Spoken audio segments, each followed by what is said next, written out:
Hello, and welcome to the Creative Mojo podcast. This is my podcast about my knitting and talking about knitting and fiber crafts and my love of yarn and all those good things. This is episode 38 today. I think on my last episode I said it was episode 36 and it was actually 37. I lost count of where I was at there momentarily, even though I have it written down in my notes, so I don't know what was up with that, but my apologies for that.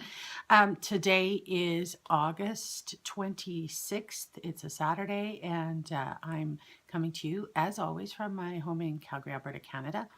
And I hope you've all been well. It's been about 3 weeks since I last recorded. I had hoped to get in a recording sooner than this. 2 to 3 weeks is sort of seeming to be my default time between episodes. And as I said, I'd hoped to get in an episode a little earlier than this, but generally Saturdays are my day to record, and things have been getting in the way of my Saturdays. There was a couple of things that came up that we did. Not this past Saturday, but the Saturday previous, we were out of town for a couple of days. We actually went to the Edmonton International Folk Festival. My husband was performing there, and that was a ton of fun. I've made a little video with a few little clips of it that I'm going to attach at the end, so you can take a look. It's pretty much the biggest music festival in Canada. I think it might be actually the biggest music festival in Canada. It had, over the course of the weekend, about 15,000 people, I think, at it. I don't know if there were quite that many people there at any one time, but it kind of felt like it. It was very busy. It was packed with people, and it was a lot of fun. It was beautiful weather, hot and sunny, and perfect for sitting outside in a park and listening to music. And I said it's an awesome festival. They have all kinds of incredible acts. And they have a big main stage that is predominantly in the evenings, and people sit up this huge hill. Unfortunately, I didn't get any video of the evening, which would have been, which I wish I had now, because it was really spectacular. People out, they sell little candle lights, and people have all these candles, and you see thousands of people up this hill with candles, and it's really spectacular. But so there's a big main stage in the evenings, and then there's a whole bunch of side stages during the day on Saturday and Sunday, and different acts performing around the site. It's held in a big park in downtown Edmonton called Gallagher Park. And yeah, my husband performs there every couple of years, so this was the first time in about 4 years that he's done that event, and I always enjoy going to that with him. So we spent the weekend up there in Edmonton. Unfortunately, I had big plans. I wanted to go to River City Yarns, which is one of the really cool local yarn stores in Edmonton, and we had planned for that for the Monday morning, and we were coming back on Monday, but we had lots of time. We weren't on a huge deadline, so we had planned that we were going to go out and have some breakfast, and we were going to go to the yarn store, and I looked it up on my phone and Googled it and figured out how to get there from where we were. We were staying in a hotel in downtown Edmonton, and we drove all the way out there, because the thing I didn't look at when I looked at all the information on the website to figure out everything was what hours they were open. So of course we got out there and it was closed on Mondays, which was really disappointing. However, it's not like I need more yarn, as you will see towards the end of this episode when I show you some of the acquisitions that have come in my house recently. And there, I did actually find there was a booth. One of the things they have at the Edmonton Folk Festival, in addition to all the music and the stages and the big food vendor areas, they also have a general vendor market with people selling all kinds of crafts and beautiful things. And there was a booth selling yarn, which was, I sniffed it out right away. We were walking past a whole bunch of stuff, and I was like, yarn, and my husband said, of course you spotted that. So I went and checked it out, and they were carrying quite a few local Alberta yarn dyers, and I found one that was new to me, and I picked up a skein of yarn at the festival. So it's not like I came home empty-handed, but it was disappointing not to get to the yarn store. So I hope that the next time we're up in Edmonton, excuse me, and I hope that we'll be up there before too much time passes. Edmonton is about 3 hours drive north of us, and my husband gets up there a little more often than I do. He goes up there to play, but I'm hoping I'll get up there again sometime fairly soon so that I can actually check out the yarn store. Anyway, so yeah, a few things like that have come up over the weekends and just sort of made it difficult to find the time to podcast until today. So I'm here and I have a couple of projects to talk to you about. I have one finished object and I have 3 works in progress that have seen the majority of my work since I spoke with you last. So 2 of which are new and 1 of which is one I showed last time. So let's dive right into it. My finished object for this episode is something I started back in May, maybe.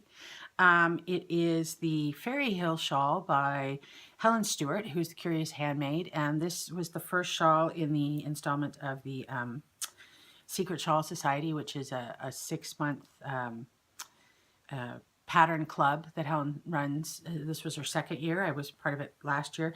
Unfortunately, I think all 6 or maybe 5 of the 6 patterns have been released by now, and this is the only one that I have knit. But I have all those patterns, and I will get to them. I really do love Helen's patterns. My shawl knitting mojo, if you will, has not been all that high. I've been really into particularly sweaters at the moment, and trying to clear off some other things that have been on the needles. I have one more shawl besides this one that has been languishing for a while, and I'm going to get to that shortly, I hope. Although one of the works progress that I have to show you today is a new shawl I cast on, so we'll see how that happens. Anyway, this is the finished Fairy Hill shawl. It has not been washed and blocked yet, so it's going to grow obviously when I block it. But it's really pretty. The yarn I used is Vivid Yarns, and I don't have the tag on me, so I don't remember the color. It's some graffiti, I think. Yeah, it's either just graffiti or it's a name with graffiti in it. Anyway, it's beautiful. It's got, I don't know if you probably can't see, but it's got stellina in there, so it's got a sparkle. And it's this beautiful sort of beige creamy base with all these pops of color. I love how this worked up, and I'm really excited to see how it's going to look when it blocks out. It's a 1 skein project. I think this particular shawl you could do as 1 skein or 2 skeins if I remember correctly. I chose the 1 skein. It's going to be a gift for a friend of mine, and I think this will be plenty big enough. It's gonna be bigger when I block it. Right now it's about that length, and if I can show it to you at its depth, it's a crescent shaped shawl, and this part is gonna stretch out quite a bit.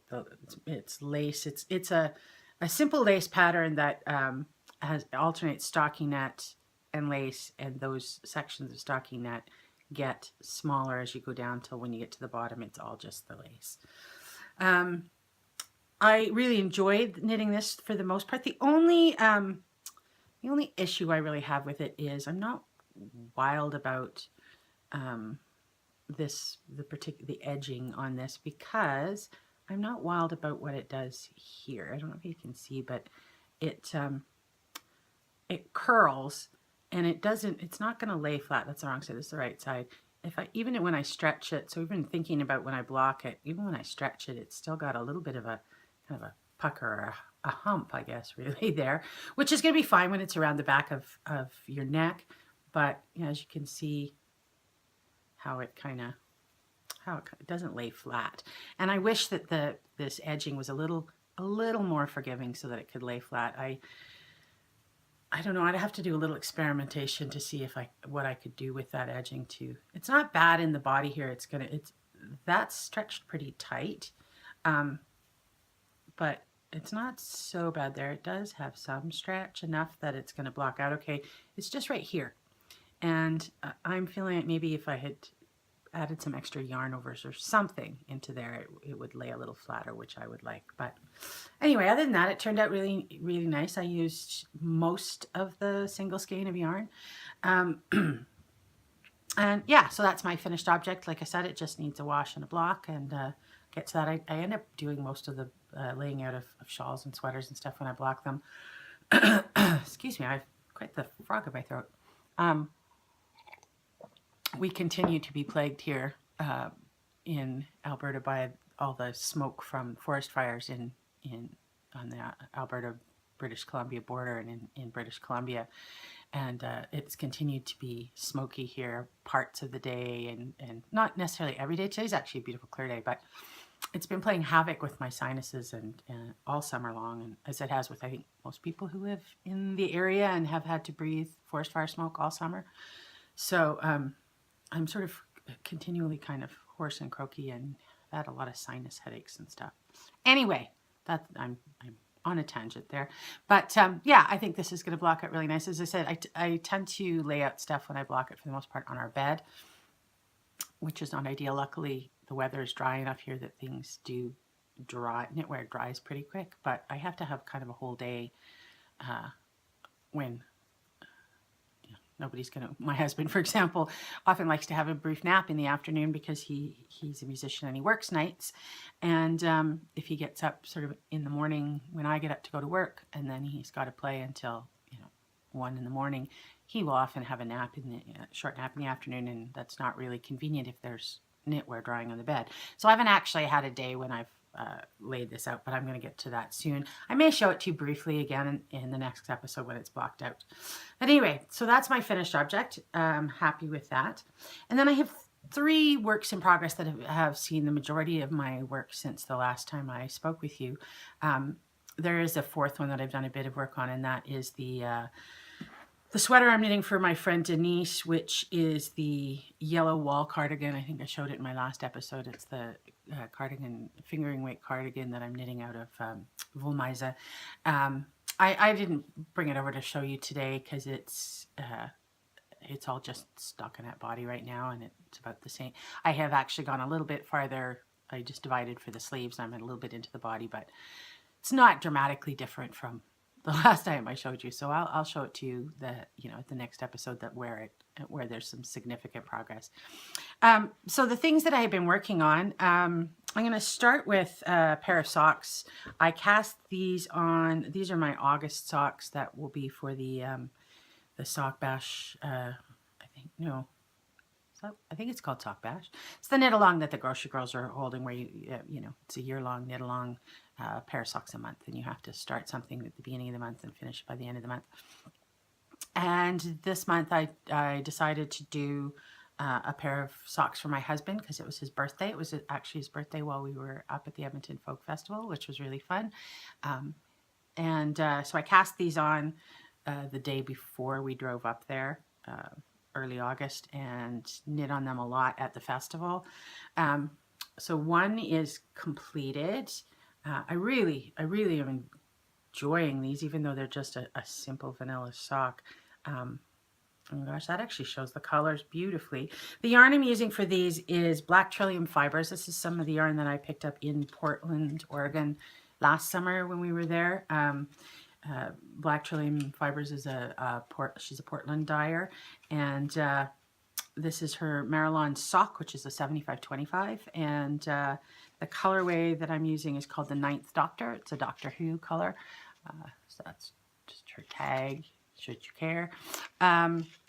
But it's a really nice yarn. Like I got quite a few. I think I got about 7 skeins of this when I was there. I got 4 Doctor Who colors. Yeah, I got 7. So I got 4 Doctor Who colors and 3 other yarns. I've used, previously I used 2 of the Doctor Who colors to make socket hats for my 2 little nephews. And so this is the 3rd of the 4 Doctor Who colors. The 9th Doctor Who was the first, if you're not a Doctor Who follower or a casual Doctor Who follower, which I sort of am. I enjoy the show, but I'm not mad about it or anything. Was the first. That was the first new Doctor when they remounted the series, and the color I think references he wears a leather coat through all of it, and it's a sort of a black leather coat that's that black oil spill kind of color, and it looks a bit different color. It looks a bit green in different lights, and so this is a beautiful mix of like greens and blacks and grays, and I love it how it's knitting up. It actually looks almost a bit sort of spirally striped in this, right? It doesn't look quite that obvious in the in real life as it does as how it's picking up on the camera. Um, it's actually a little darker in real life, but and it feels so good. It's a really, this base is just a really soft, squishy. It's making a nice tight fabric, which I really like. I'm knitting it on a 2.25 millimeter needle, which is what I use in standard size for most of the time when I knit socks. And I'm doing 72 stitches for my husband, and I did a bit pointier toe than I normally do, seeing if that might fit him a little tiny bit better in the toe, and it seems to. It's great. Heel flap and gusset, knit from the top down, and I am just over halfway through the second sock, I guess. Leg is done, done the heel, and I'm part way through the gusset, you can see. I was thinking about this, talking about how I knit my socks. I do all my sock knitting on magic loop. I actually learned on double points, but and I did socks on double points for a little while, but once I discovered magic loop, I never went back. And I know it's not for everybody necessarily. Some people like the double points better. Some people prefer the 9-inch circulars. But my preferred method, and the sort of what's fastest for me and most comfortable and stuff, is the double point, or is the magic loop. I almost always knit on my Knitter's Pride. Is that what they're called? Dreams. They're the wooden needles. I like wooden needles a lot. I like the fact that they have a little drag to them. I sometimes use metal needles, but for the most part, magic loop. Wooden needles, love them. But I was thinking about one of the things that I do when I knit vanilla socks, or any socks actually, where I do heel flap and gusset style, is that I pick up the needle, or I pick up the stitches along the edge of the heel flap and across the back of the foot, so that all the stitches that will eventually become the back side, all on one needle. And then I have the front stitches all on one needle. I know some people do it where they divide them up that way, but I like it this way. It's a lot of stitches on the back needle, generally for the first 2 rounds maybe, as I start in on the gusset. After picking up the stitches, it feels a tiny bit awkward, but then really quickly it just zooms along. So that's how I kind of like to do it. I know there are lots of different ways, but that's my way. So anyway, I'm motoring away on these, and I'm kind of concentrating on these right now. I'm hoping then maybe over the weekend I can get the foot of the second sock done and gift them to him. He's seen them already. He knows they're his belated birthday socks, but he'll get them in his birthday month, so that's good. So that's the first project I've been working on, and the other two, and that one is a nice, simple, mindless stockinette in the round vanilla sock knit, which is great because the other 2 things that I've been working on are slow going and are both taking me a fair amount of time, and progress is slow on them, but I'm really enjoying both projects. So, and both of them are new to me techniques, so let's talk about them a little bit. The first one is my Birkin sweater by Caitlin Hunter, which I showed you, I think, on my last episode, and because I started this I think about a month ago. I'm knitting it out of Brooklyn Tweed Loft, which is the Brooklyn Tweed fingering weight. It is the yarn that's actually called for in the pattern, although I've switched up the colors from what she uses, and I'll tell you what those are in a moment. So it's a pullover sweater, top down. It's a yoked construction, and there's color work through the yoke, and then the rest of the body and the sleeves are one color stockinette. So once I get through the yoke, which is the part that's taking me a while, the rest of the sweater should fly by pretty quickly, because it's just stockinetting around again. So that it gets easy, but it's taking me some time in the yoke, and the reason for that is twofold. One of which is it's color work, and that I have not done a lot of color work. I've done a couple of colorwork hats in the past. I knit the Babel hat. I think it's called the Babel hat. one with the sheep on it that lots and lots and lots of people knit. I did that a couple of years, about 2 winters ago, I think, or year and a half ago maybe. And I've done 1 or 2 other little colorwork hats, and I've started some colorwork socks once or twice. I've never actually completed a pair of colorwork socks, and that's because I haven't quite figured out yet. I'm fine with tension on colorwork when I'm on one large circular needle and there's no join to it, but with socks where you're either doing magic loop or anything like that, so you have that the join, the place where the loop is. Excuse me. I have trouble keeping my float tension correct at that join, and it tends to pucker a bit, and I've been sort of researching some ways to do that. Actually, Ava of the Charm of It podcast, which is one of my absolute favorite podcasts, I was asking her that question. She just gave me a couple of really good tips, which I'm going to try out on a pair of colorwork mittens or socks or something that requires that going from one needle to the next. And if I can figure it out in a way that works for me, then I'll talk about it on a future episode and let you know what I do there. But anyway, so partly I'm just slow in colorwork in general because it's a technique I don't have a ton of experience on. I'm a right-handed thrower, and so learning colorwork I had to teach myself left-handed so I could hold one color in one hand and one in the other, because I preferred that method. So I'm slower at doing the left-handed, which is not my normal method of knitting, although that's speeding up a bit. But the other thing that I discovered after I picked this sweater and bought the yarn and got all excited to knit it and dived in, is that it's actually for the most of the yoke, so for 37 rounds of the yoke, and that's 37 rounds with between 300 and 400 stitches on the needle, depending on where you are in increases. It's 3-color work. And so that threw me a tiny bit for a loop, and I had to figure out how I was going to manage that. The first part, so I'll show you how much I've gotten done. So this is where I am at with it. This is where am I at here? This is the front of the, yes, that's the front. There are a few little short rows in the back so that the neck actually sits higher in the back like that. But this is the front of the yoke. And this first section is 2-color with obviously with the dark blue and the gray. But then the rest of the chart, or 37 rows of the chart here, are some of the rows are 2-color, a lot of the rows are 3-color.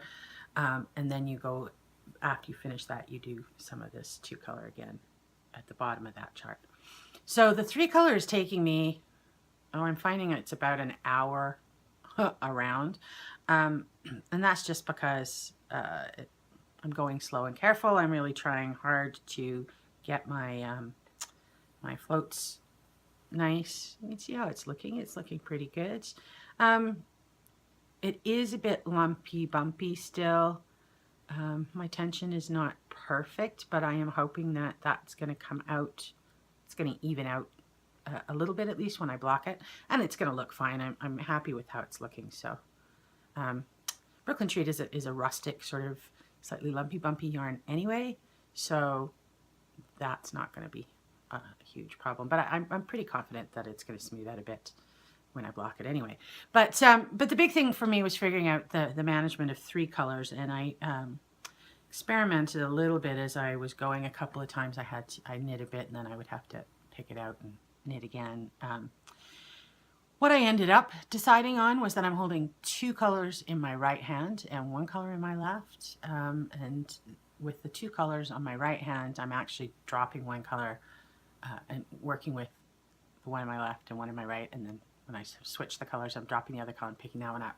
So you can see why it's going a bit slow, but that seems to be working best for me for getting some consistency. I'm also catching my floats a lot. I started out catching my floats a lot more. You can see what it looks like on the inside there. There's no long, well, there's a couple of 3-stitch floats, but nothing really long. But you can see they get a little bit longer down here.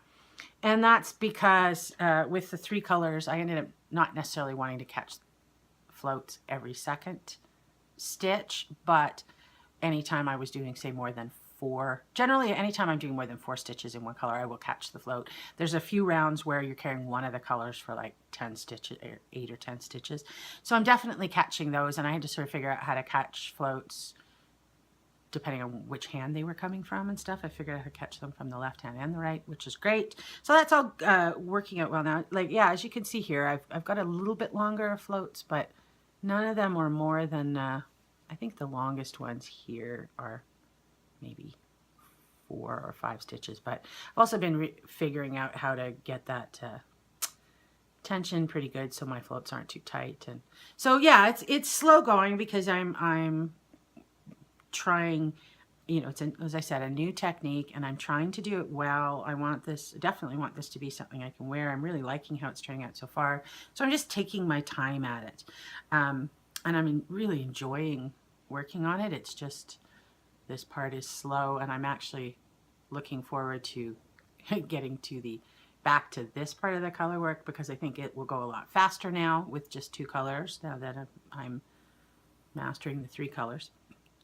And then, like I said, I think I should be able to fly through the rest of the body once I get the color work done.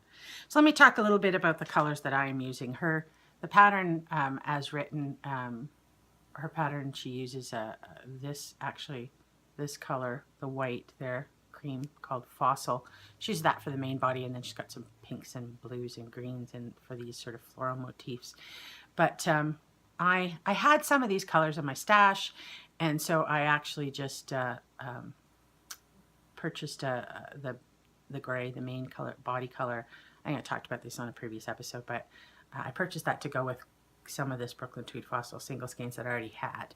So I'm using, the gray is a color called Sweatshirt, and then the colors that I'm using in the body are the dark blue, which you can see pretty well there, lovely tweedy color. This is called Old World. I really like this. I'd love to have a sweater out of this, actually. And then the purple, which is the next color in there, which is not quite as bright as it's showing up on the camera, but is called Thistle. And then the white is Fossil. And the last color that will be added in, I haven't started working with yet, which again is a little bit more of a teal blue. It looks a little greener in this shot, and it's actually a little more teal blue than green. It's called Tartan.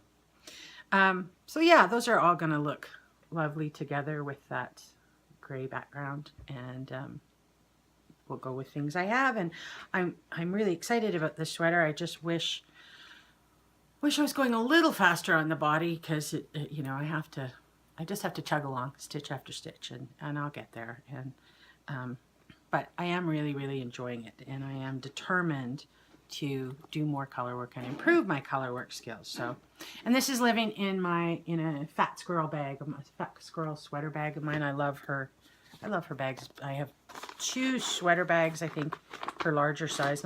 She's got one size even larger than this.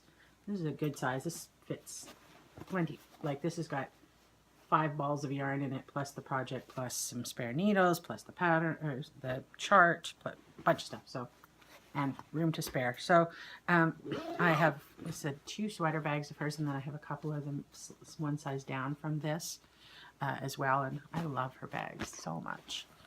And then the last project that I've been working on is also a new to me technique. I decided that I needed to teach myself brioche. See, there's so many beautiful brioche patterns, and I was watching 2 episodes, I think, a couple of episodes ago on the Fruity Knitting podcast, when they were talking with Nancy Marchant, I think, but I'm not sure.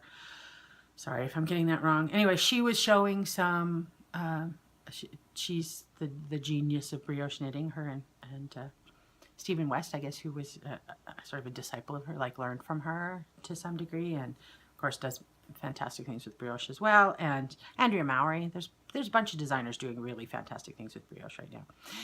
And I decided that I wanted to learn it, and I was a little intimidated, but you know what? It's not that hard. Um, it's not that hard. That's all I can say, is once you get the idea of it, like for me anyway, I found once I got the idea of it in my head, once I actually understood what I was doing and could put the pattern repeats in my head, so I wasn't glued to the pattern all the time, but that I was working from my own logical knowledge of what came next. It's coming along fine. So this is how much I have done so far. This is the what's it called? Le Moyeu shawl, the squishy shawl. Le Moyeu is French for squishy. Shawl by Mina Phillip, who's the knitting expat. And this is a really nice, well laid out, well explained, simple pattern. I was able to get a lot of what I needed just from her instructions in the pattern, and then I also watched a video that she has, and then I also watched a couple of other videos and made sure that I clearly understood what I was doing. But most of what you would need is actually in her pattern, so it's a great beginner pattern. Just two versions of this shawl in the pattern. One's a triangle, and one's like just a normal triangle, and one's an asymmetrical triangle, and I'm doing the asymmetrical one. I've got that much done. I would have more done, except I had a little bit more than this done.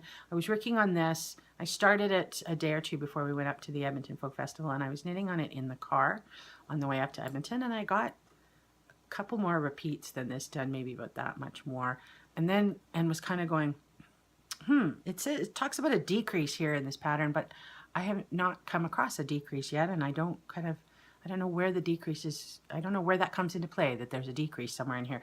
Then I went back and looked at the instructions again, and I will show you.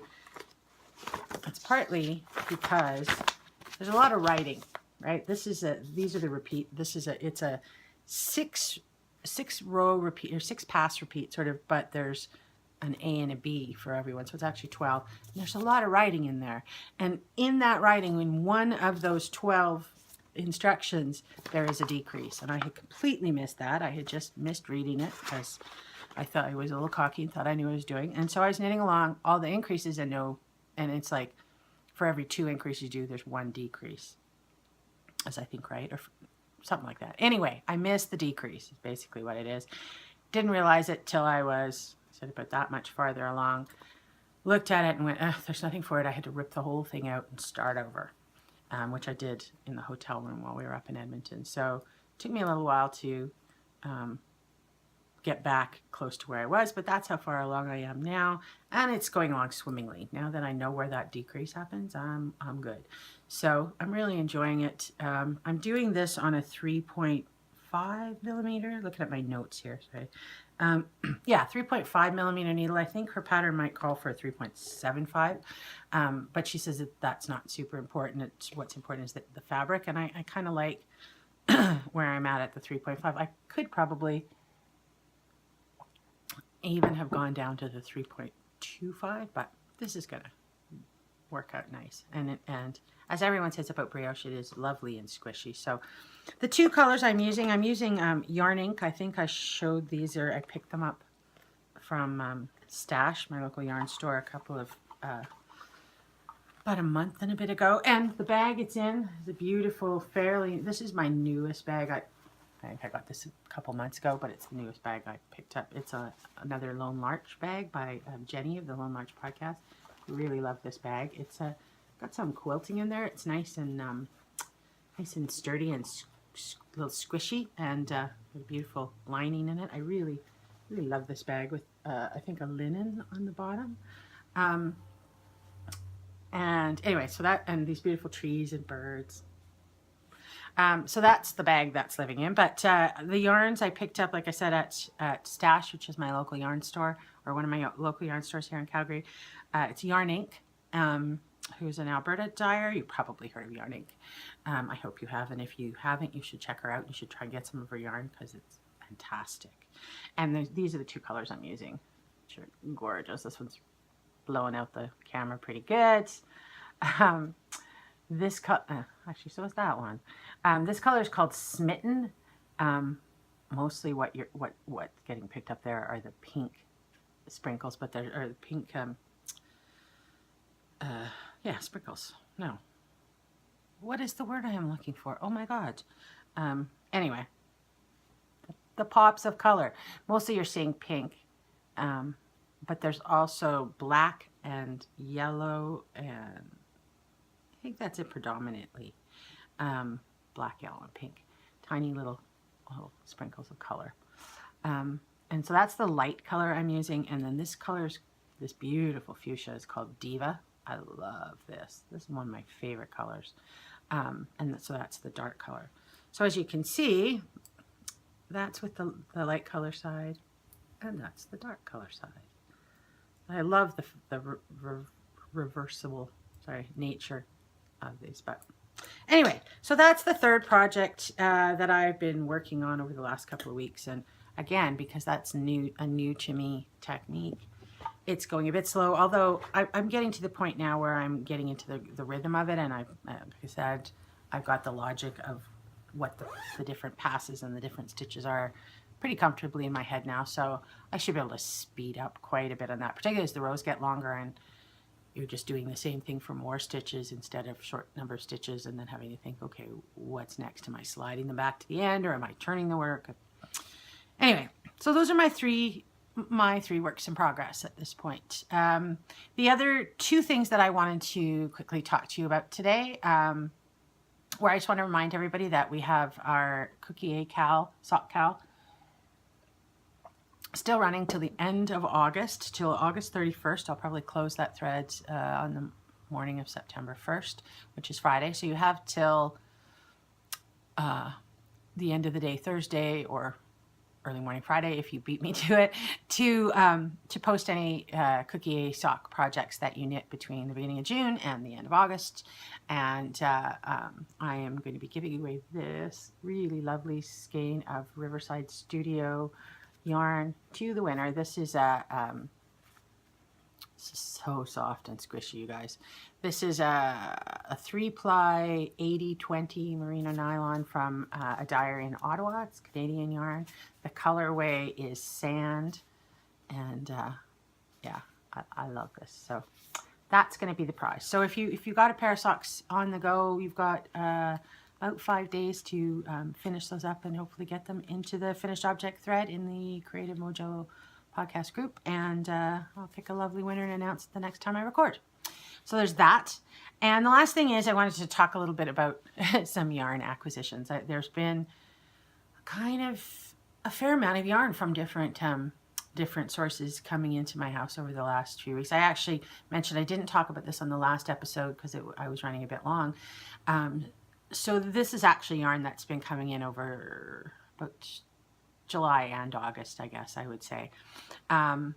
But I wanted to show some of it to you. Some of it is yarn that was gifted to me. I'll start with, I think I talked about on maybe 2 episodes ago, maybe even 3 episodes ago, about my friend Diane who went to Iceland and actually called me from a yarn store in Iceland and said, look, I'm in a yarn store. She's not a knitter, but she's a lovely friend, and I've gifted her some knitting, and you know, she knows that I'm a passionate knitter. So she was like, I'm in a yarn store in Iceland, and I would like to buy you a gift, and why don't you call me and we'll talk about what you'd like.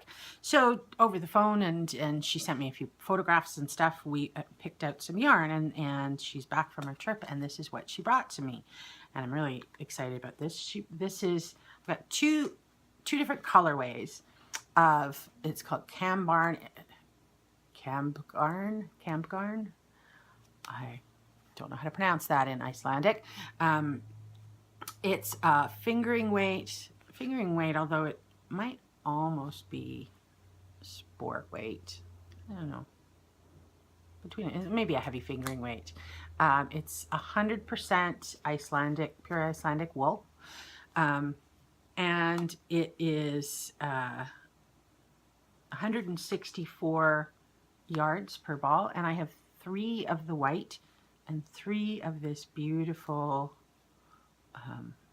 light purple lilac. I really love these 2 colors together. It's kind of not dissimilar from my brioche shawl. I don't know quite yet. As I said, I have 3 of these and 3 of these, so I have pretty decent yardage. I don't know yet what I'm going to do with them.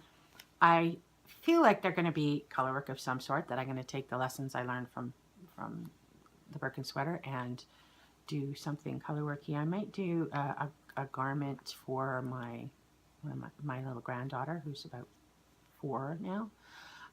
Might make a really pretty dress, with a color work yoke or something. I don't know. Anyway, I've got this and I really like it. It's very soft and squishy, but it still has that little bit of rustic feel that 100% wool does. And I'm super excited to have some Icelandic yarn to work with. So I got that. And then the other gift yarn that came to me was, my mother was also sort of at the same time on a cruise with her partner.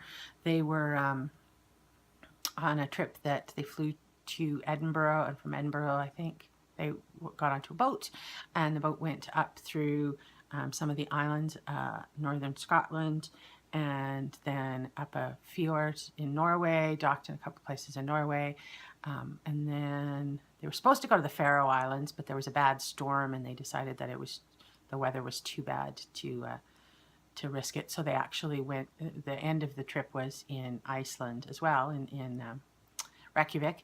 And so they just ended up going to Reykjavik a day early and having 2 days in Reykjavik instead of 1, and then they flew home from there. But one of the places that they stopped for, and one of the main reasons why my mother went, was the Orkney Islands. She was super excited to go to the Orkney Islands. And she picked me up this skein of hand-spun North Ronaldsay 2-ply wool from a little shop on the Orkney Islands, and it's gorgeous, just gorgeous. It's this one's very rustic. You could probably you can kind of see there's some guard hairs in there. It's got a prickle factor. It's not, it's not a yarn I would want around my neck by itself. But it's so beautiful, and the color is just fantastic. I love this color. And I did some reading up about this, and it says right on the tag, it's produced in Orkney from sheep to hank. Wool from the famous seaweed-eating sheep grown and spun on North Ronaldsay, dyed on Flota, which are 2 of the islands in the Orkneys. So I have to figure out what I'm going to do with this. As I said, it's not a super next to skin soft. I'm thinking, actually, yeah, I've just said it's not next to skin soft, but I am thinking about a cowl. But I'm thinking about a cowl with a lining, that with a softer yarn on the inside might be really, really pretty. So that's one idea I have for it. It could also make mittens or something. It doesn't, scratchy wool is not a problem on your hands. So it might be pretty as a pair of mittens too, with maybe some cables or something. So I don't know. It's a... I would guess it's 100 grams and 328 yards. Suggests a 3.5 to a 6 millimeter. It says it says on the tag, works up as a sport or heavy fingering weight. So yeah, if any of you have any suggestions for what you think that this would be beautiful for, as I said, there are 328 yards, which is pretty good. I totally open to some suggestions. I really want to make something beautiful with this. So that's a really, really special gift, and bless my mom for that. And then there's a couple things I ordered that I want to show you. Oh, this is the yarn that I picked up at the Edmonton Folk Festival. As I said, this is a new to me Alberta dyer. This is Alison Barnes, the Alison Barnes collection yarn. This is her fingering weight. This color is called Whisper. You can see pretty well there. It's like that pale peachy pink and gray, and then there are black speckles in there. I love this. This is really, really pretty. Don't know what I'm going to do with this yet, but I love it. And like I said, I hadn't seen her yarn before I tried it out, so I was excited to get that. And then there's a couple that I got my last skein of my Skein Yarn Club, which I mentioned before. I've been in for a couple of years, and she's closing that club, and I'm going to be sad to see it go, although I do have lots and lots. But this is the last skein that came. Isn't that gorgeous? The color is black opal. Love, love, love. And then there were a couple of dyers that I ordered from. One that was new to me that I'm really excited about. I've been back to her website a couple times staring at her yarns and haven't ordered any more yet, but I think there will be more of this in my future, which is Old Rusted Chair. She's a dyer out of Tennessee, I do believe. Yep, Nashville, Tennessee. Her colorways are beautiful. If you haven't heard of her, you should go check out her website and check out the colors of her yarns. I got 2 skeins. I love them. They're interestingly not dissimilar in color, although this one is called Pastel Soiree, and as you can see that there is a lot of pastel-y colors in there, and then there's these gorgeous rusted orangey red spackles, a little bit of black. Love, love, love, love, love. And this one, which like I said is not, it's also got the same kind of rusty orangey red speckles in it and some of the same kind of muted blues that live in this one too. And this color is called Panic in Detroit. And I love these. I don't know what I'm going to do with them yet. I'm thinking they might be really pretty together in something. They won't be high contrast, but that could be okay. Or, I don't know, I mean, this could also just they could both make spectacular socks too. So, I don't know, but I love them. And I'm sure I will be getting more of her yarn. And the last one was something I was very excited about, my first ever skein of junk yarn. I've never had any of her,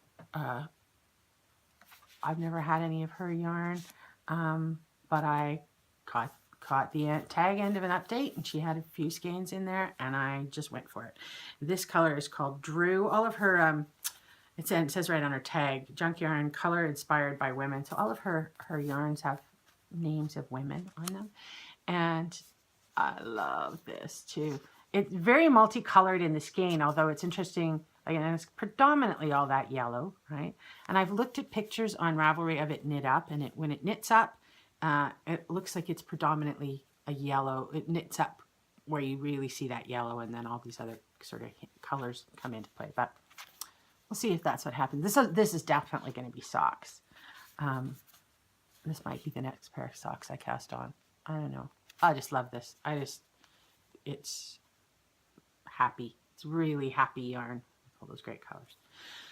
So yeah, that's quite a pile of yarn that's come in my house. And there's actually a little bit more that I didn't bring to show you that another dear friend of mine, Vanessa, who I've worked with on and off for years. Sadly, her mother passed away about 6 months ago, maybe. And her mother had taken up knitting not that long ago. Vanessa has a little boy who is about 5 years old now, 4 or 5. And when Sasha was, I think even maybe before Sasha was born, that's her little boy, her mother took up knitting and was knitting some baby clothes for him and stuff, and continued to knit things, and got some great enjoyment out of it, and had a small stash of yarn left over when she passed.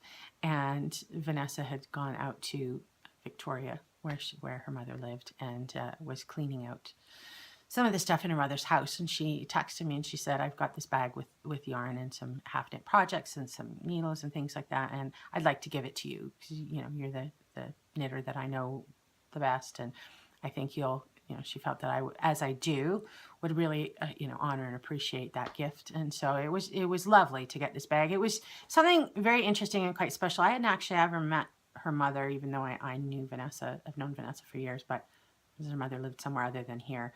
I hadn't met her mother, but there's something special about going through. There were projects still on the needles, and it felt like an honor to go through all those things and tidy up that yarn and appreciate it and think about the things she was knitting. There was a book in there that was a book of stitch patterns that was gifted to me as well, and so that's a really nice thing, and I always like stitch pattern books. And I ended up ripping out the projects because there was no way to know. There were no actual knitting patterns in there, so there's no way to know what she was making. But one of the things that I recovered was that I partially ripped out. There were 3 skeins of yarn, fingering weight yarn there. There's definitely enough to make. I think I'm going to make a sweater for Vanessa. I think that'd be a nice gift back to her, is to make something for her from her mom's yarn. I feel like that would complete the circle in a kind of lovely way. So I'm thinking about making the Tega, I think it's called Tega. It's a short-sleeved, lightweight, fingering weight pullover tee, really, I guess, by Caitlin Hunter. So yeah, so I've got that, and then there were some other mostly single skeins, but some nice stuff. There's some stuff there that I can use for some color work and things like that. So that was really lovely. So I have all that as well. So I think I'm done for a little bit buying yarn, but I am going to Knit City in Vancouver at the end of September. I don't know if I've mentioned this on the podcast before, but I'm definitely going. I'm taking a class with Stephen West, which I'm super excited about, on the Friday. And so I'll be there Friday and the Saturday at the market. I'm a little trepidatious because I'm going by myself, and while there will be lots of people that I sort of know there will be nobody there that I really know, and very few people that I actually know in person. There's a couple of people definitely, but I hope I will find some people to hang out with. And if you're going, let me know if you want somebody to hang out with. As I said, I'll be there Friday. I'll be hanging around Friday evening, and I'll be there all day Saturday. And then my husband is joining me, and we're going to one of the Gulf Coast Islands for about a week after that for a little vacation. So there will, rest assured, be a little bit of yarn buying. I'm going to try to restrain myself from the, all the single skeins of pretty fingering weight, and buy, maybe one sweater quantity or something instead. But, and I've kind of got an idea. I've been really thinking about slightly more mindful buying. So I've really kind of been forming an idea of what I might like to get that would go with what my plans of things I would like to knit. But anyway, I'm going to be there. So like I said, let me know if you're going to be there too. That's everything that I have to talk to you about today. I thought it might be a shorter episode, and yet I'm looking at the time and it's not. So, but I will tag on here at the end. It's only about 2 minutes long, a little clip of the Edmonton Folk Fest if you're interested in watching that. If you're not, no worries. It's been lovely to talk to you again, and until next time, happy knitting.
Every